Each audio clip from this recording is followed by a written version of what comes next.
Oyez, oyez, braves gens, de tout temps l'histoire a été parsemée d'une multitude d'expressions et de gestes que vous employez encore aujourd'hui, mais sans vraiment connaître leur origine ou leur véritable signification. Eh bien, je vais me faire un plaisir de vous les expliquer. Allez, c'est parti! Aujourd'hui, nous allons voir une expression qui nous fait partir avec la menuiserie, et c'est prendre la porte.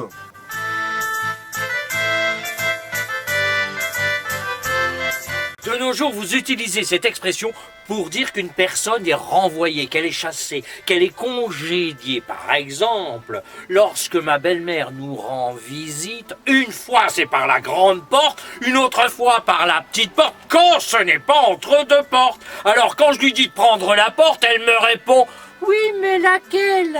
Mais d'où vient cette expression ?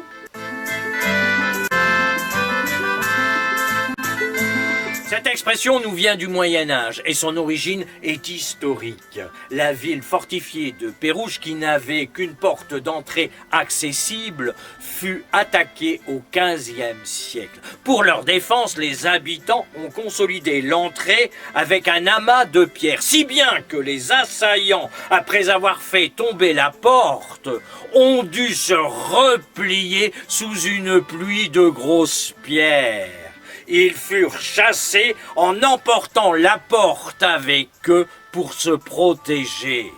Cet exploit se répandit comme une traînée de poudre. Voilà d'où vient cette expression.